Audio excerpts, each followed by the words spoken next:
সবাই আসুন আসুন আসুন আসুন আসুন আসুন।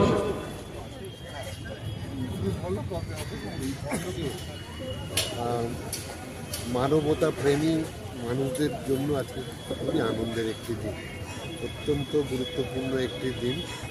আজকের দিনেই 1948 সালে ইউনাইটেড নেশনসের জেনারেল অ্যাসেম্বলিতে 56টা দেশ সমবেত হয়েছিল সারা বিশ্বের মানুষের যে মানবাধিকার সেটা যাতে লঙ্ঘিত না হয়, রক্ষিত হয়, যেমন তার civil rights, economic rights, cultural social rights, constitutional rights, এগুলো যাতে সুরক্ষিত হয় সেই জন্য এই দেশগুলো একসাথে বসে একটি ঐতিহাসিক সিদ্ধান্ত নিয়েছিল যেটাকে বলা হয় United declaration of human rights. আমি ধন্যবাদ জানাই যে আজকে যে 10 তারিখের মানবাধিকার দিবস পালন হচ্ছে এটা আমরা গর্বের সঙ্গে অনুভব করছি, কিন্তু অনুভব করলে তো হবে না, বাস্তবে কিন্তু আমরা আলো অন্ধকারের মধ্যে আছি, কিছুটা আলো কিছুটা অন্ধকারের মধ্যে রয়েছি।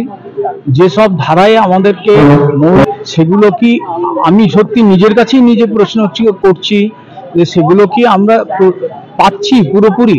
না, পুরোপুরি পারছি না। এখনো করতে গেলে আমাদেরকে লড়াই করতে হবে। আমরা সবাইকে নিয়ে আমি সিপিডিআর হিউম্যান রাইটস সমস্ত সদস্যকে ধন্যবাদ জানাচ্ছি, বিশেষ করে অতীন্দ্র ঘোষ মহাশয়কে, যিনি আমাকে আজকে এখানে আমন্ত্রিত করেছেন। আমি গর্বিত যে এরকম একটা প্ল্যাটফর্মে আমি আসতে পেরেছি, আমি কিছু কথাও বলতে পারছি। আমি একজন শিক্ষিকা গভর্নমেন্ট স্পন্সর স্কুলে, তো আমার এটা এই জন্য ভালো লাগছে, আমার মনের মধ্যে অনেক প্রশ্ন ছিল। আমি যে বিদ্যালয়ে পড়াই সেখানে অনেক ছাত্র ফার্স্ট লার্নার রয়েছে, অনেক কিছুই তারা জানেন। তো আমার বক্তব্য হচ্ছে কি, যদি আজকের দিনটা সমস্ত বিদ্যালয় যদি বিশেষ করে পালিত হয় তাহলে অনেক শিশু, অনেক সম্প্রদায় তারা এই দিনটার গুরুত্বটা বুঝতে পারবে। অনেক ছেলেমেয়েরাই জানে না আজকের দিনটা কি বা কিসের জন্য বিখ্যাত রয়েছে। তো এটাই আমার কাছে আবেদন থাকবে, আমি একজন শিক্ষিকা, তাই আমি চাইছি প্রত্যেক স্কুলে আজকের দিনটা বিশেষভাবে পালিত হোক এবং বাচ্চারা একটুখানি এর সম্পর্কে উদ্দেশ্য। আমরা মানুষ হয়ে জন্মেছি, একটা অধিকার নিয়ে জন্মেছি, সেই অধিকারটা আমাদের সংবিধানেও লেখা আছে, আর আমাদের মানব অধিকারের যে অ্যাক্ট রয়েছে সেই অ্যাক্ট অনুযায়ী 30 আর্টিকেলসও আমাদের সেই অধিকারটা ডাকে আজকে আমার আশা এখানে, সেটা আমি একেবারেই বলতে পারেন অনাগত অতিথি।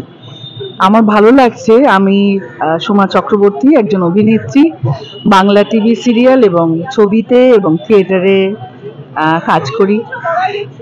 আমাদের ক্ষেত্রেও আমরা যখন স্টুডিওতে, ফিল্ম ইন্ডাস্ট্রিতে বিভিন্ন সময়ে এই মানবাধিকার সম্বন্ধে আমাদেরও একে অপরের সঙ্গে এই ঝগড়াটা লাগে, তখন অনেক সময় আমরা অনেক রকম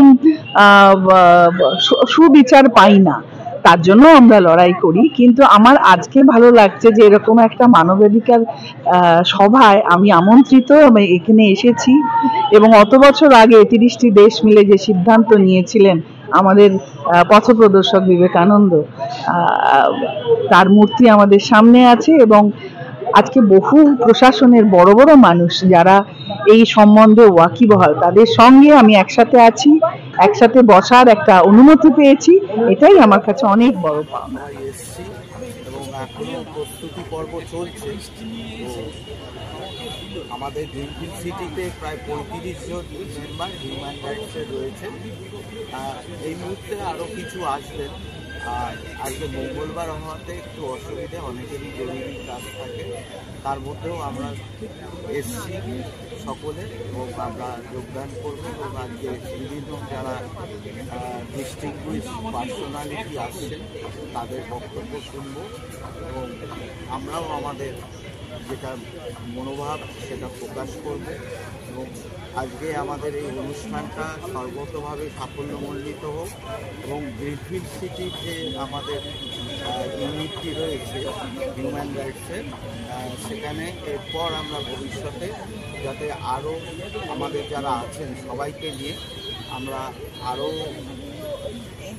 সংযুক্তভাবে সংহতভাবে যাতে মিটিং করতে পারি এবং আরও কিছু প্রোগ্রাম আমরা গ্রিনফিল্ডে নিতে পারি, সেই জায়গাটা আজকে আমরা কথা বলে একটা খসড়া তৈরি করে তারপর আমরা আজকে মিটিংয়ে থেকে বক্তব্য নিয়ে রেখে এই রিপোর্টটা আমরা দেবো কমিটি মিটিংয়ে, সবাই যারা মেম্বার, এবং ভবিষ্যতে কী কী করা যায় তারও একটা কর্মপদ্ধতি আমরা সেই মিটিংয়ে আমরা ঠিক করব।